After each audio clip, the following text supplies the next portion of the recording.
Hello दोस्तों, एक बार फिर से आप सभी का स्वागत है मेरी चैनल सक्सेसफुल में। जैसा कि हम लोगों ने अभी तक वर्णमाला की क्लास देख चुके थे, इसके बाद हम लोगों ने संज्ञा को देखा, संज्ञा के प्रकार के बारे में जाना। आइए आज जानते हैं संज्ञा का रूपांतरण,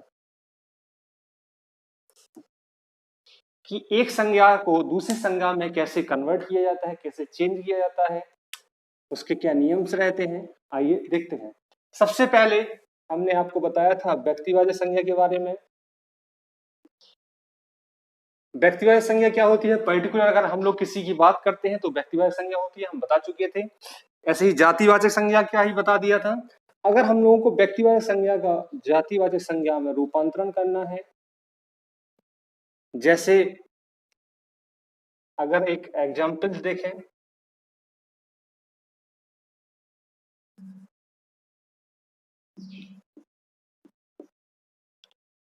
वह तो महाराणा प्रताप जैसा योद्धा है। लिखा है वह तो महाराणा प्रताप जैसा योद्धा है। यहाँ पर महाराणा प्रताप आपका भले ही क्या है, व्यक्तिवाचक संज्ञा है, क्योंकि महाराणा प्रताप एक पर्टिकुलर एक व्यक्ति थे, अपने देश अपने भारत के बहुत बड़े योद्धा थे। लेकिन यहाँ पर जो प्रयोग हो रहा है वह तो महाराणा प्रताप जैसे योद्धा है।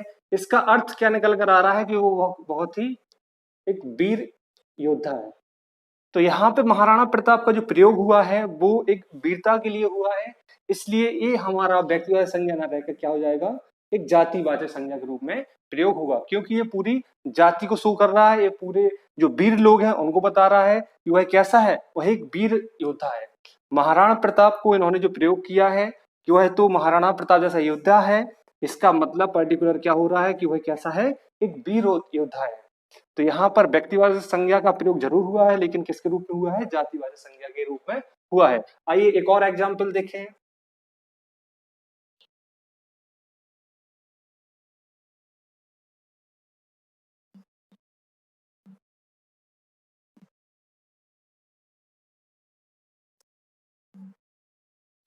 वह तो लक्ष्मीबाई है, वह तो लक्ष्मीबाई है। अब यहाँ पर लक्ष्मीबाई से मतलब क्या है कि वह कैसी है, जो लड़की है वो कैसी है, एक वीरांगना है, एक वीर लड़की है।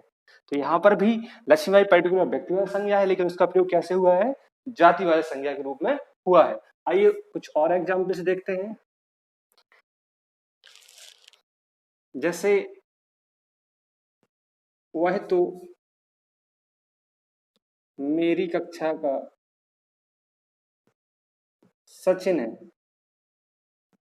यहां पर सचिन का मतलब सचिन तेंदुलकर से है, और सचिन कैसा है, व्यक्तिवाचक संज्ञा है,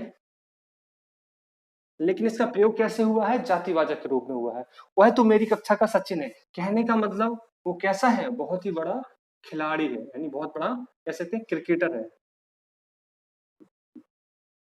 कैसा है, बहुत बड़ा क्रिकेटर है। तो यहाँ पे सचिन व्यक्तिवाचक संज्ञा जरूर है, लेकिन इसका प्रयोग कैसा हुआ है, जातिवाचक संज्ञा के रूप में हुआ है। तो क्या है, जो व्यक्तिवाचक संज्ञा है उसका हम लोग जातिवाचक संज्ञा के रूप में इस तरीके से प्रयोग कर सकते हैं। तो आपके एग्जाम में ऐसे क्वेश्चन पूछे जा सकते हैं।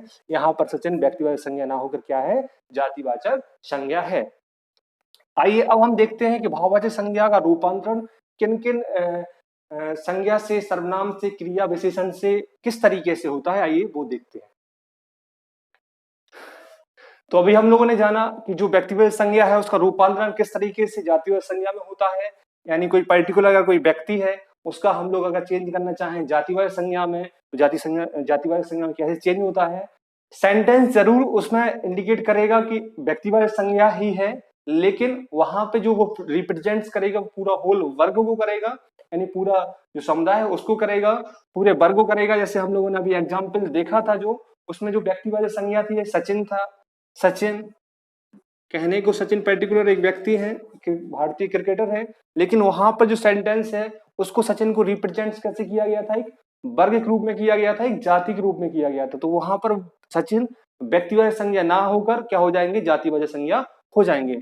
अब देखते हैं हम और तरीके व्यक्तिवाचक संज्ञा के जो आपके भाववाचक संज्ञा में रूपांतरण हो जाते हैं। अभी हम लोगों ने व्यक्तिवाचक को जातिवाचक संज्ञा में बदला।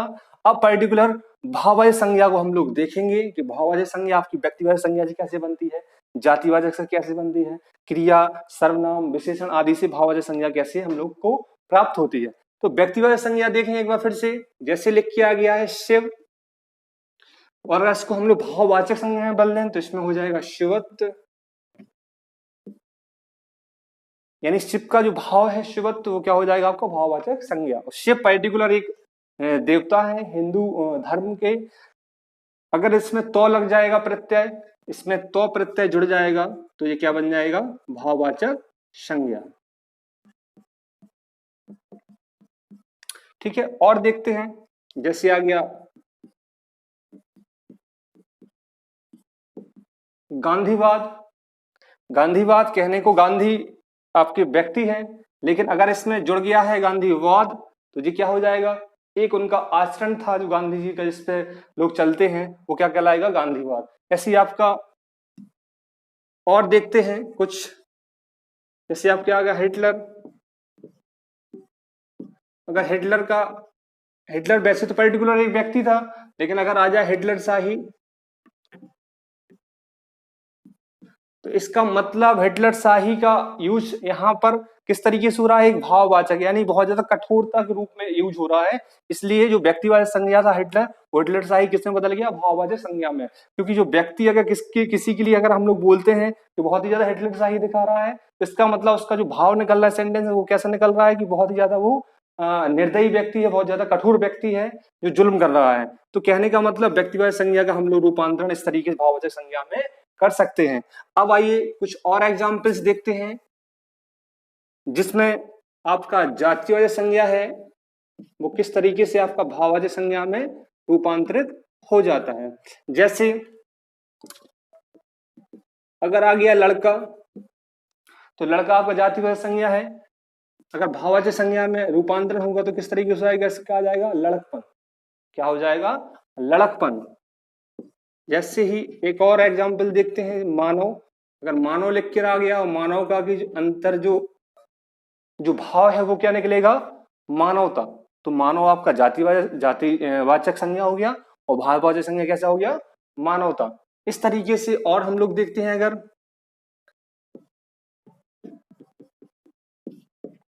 सर्वनाम किस तरीके से भाववाचक संज्ञा में कन्वर्ट होता है। जैसे आगे अपना, तो अपना का भाव क्या हो जाएगा, अपनत्व। जैसे आ गया मम, तो मम का भाव क्या हो जाएगा, ममत्व। तो ये भी आपके सर्वनाम से भाववाचक संज्ञा बन गए। तो ये तो अभी हम लोगों ने सर्वनाम से देखा, जातिवाचक का भाववाचक में रूपांतरण देखा। आइए अब देखते हैं क्रिया से किस तरीके से भाववाचक संज्ञा बनती है। क्रिया से भाववाचक संज्ञा का रूपांतरण भी हम लोग देख लेते हैं। जैसे क्रिया आ गई सजाना, क्रिया सजाना, अगर इसका भाववाचक बनाएंगे तो सजावट आ जाएगा। ऐसे ही थकना, थकना आपकी क्रिया हो गई, लेकिन थकान या थकावट आपकी क्या हो जाएगी, भाववाचक संज्ञा हो जाएगी। इसी प्रकार अगर हम लोग और देखें विशेष, इसी प्रकार देखते हैं विशेषण का भाववाचक संज्ञा किस तरीके से रूपांतरण होता है। जैसे विशेषण आपका आ गया सरल, तो भाववाचक संज्ञा आपकी बन जाएगी सरलता। ऐसे ही मान लो अगर हम लोगों का विशेषण आ गया विनम्र, विनम्रता क्या हो जाएगी, भाववाचक संज्ञा हो जाएगा।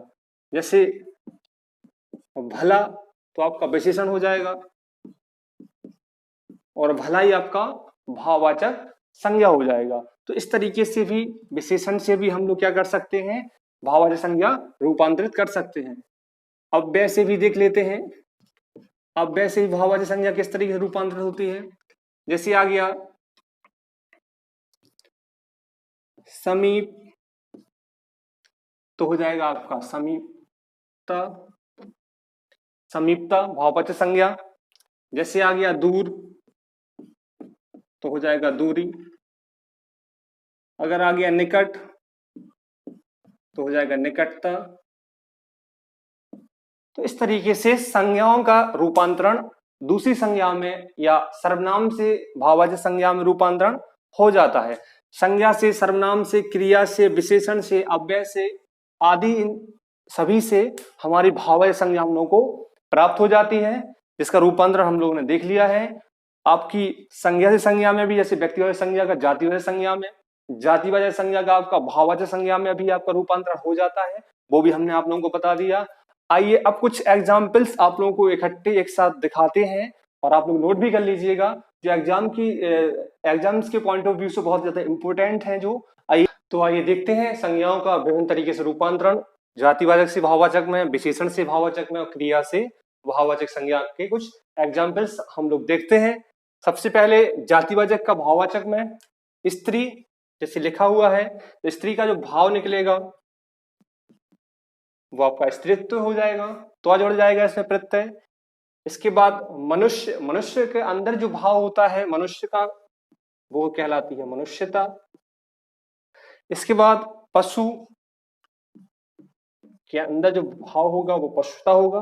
ध्यान करना दोस्तों, ये वाला क्वेश्चन पशु वाला बहुत ज्यादा इंपॉर्टेंट है, क्योंकि जब भी ये क्वेश्चन आता है तो उसमें दो ऑप्शन जरूर रहते हैं, एक पशुता रहता है, एक पाशविक रहता है। लेकिन आप लोगों को ध्यान करना है, जब भी जातिवाचक का भाववाचक में होगा तो पशु का पशुता होता है, पाशविक नहीं होता है, वो उसका विशेषण होता है। थोड़ा सा अंतर है लेकिन ध्यान रखना। इसके बाद अध्यापक का आपका आ जाएगा अध्यापन। पुरुष का पुरुषत्व, इसमें ही प्रत्यय तो जुड़ जाएगा। और नारी का अर्थ, नारी का जो भाववाचक निकलेगा वो नारीत्व निकलेगा। इसमें हम लोगों ने एक कॉमन चीज देखी है कि तो लगने पर आपका भाववाचक संज्ञा हो रहा है। जहां पर भी आप लोगों को तो किसी भी शब्द में अगर प्रत्यय लगा हुआ है तो वो आपकी भाववाचक संज्ञा होगी, ये बिल्कुल से फिक्स है। इसके बाद हम लोग देखते हैं विशेषण से भाववाचक संज्ञा किस तरीके से बनती है। सुंदर से आपका, सुंदर से दो भाववाचक संज्ञाएं बनती हैं, एक आपका सौंदर्य, सौंदर्य भी भाववाचक संज्ञा आपका एग्जाम्पल लिखा रह सकता है क्वेश्चन में, और आपकी सुंदरता। ध्यान करना, सुंदरता आपकी भाववाचक संज्ञा है, साथ में आपका सुंदरता आपका विशेषण भी होता है, और सौंदर्य यहाँ पे भाववाचक संज्ञा है। दोनों भी आपके एग्जाम्पल में आ सकते हैं। इसके बाद अच्छा का आपका हो जाएगा अच्छाई। वीर के अंदर जो भाव होता है वीरता। मोटा का हो जाएगा आपका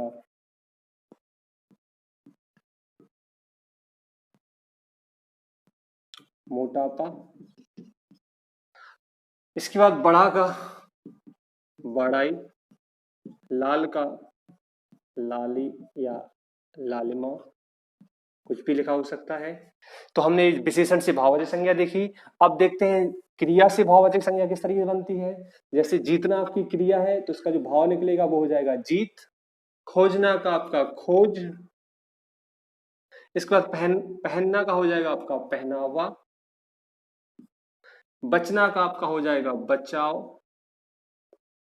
थकना, थकना का आपका हो जाएगा एक तो थकावट और एक थकान, ये दोनों ही भाववाचक संज्ञा हो जाएंगे।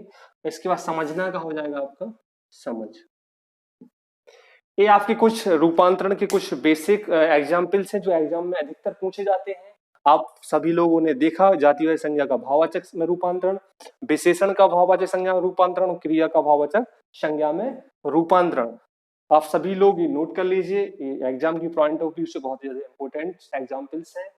खासतौर से इसमें आपका मानव, मनुष्य का और पशु का, यहाँ पे पुरुष का, यहाँ पे आपका वीर का, लाल, सुंदर, यहाँ पर आपका पहनावा वाला, समझना वाला और आपका थकान वाला। ये कुछ ज्यादा एग्जाम्पल्स एग्जाम में पूछे जाते हैं।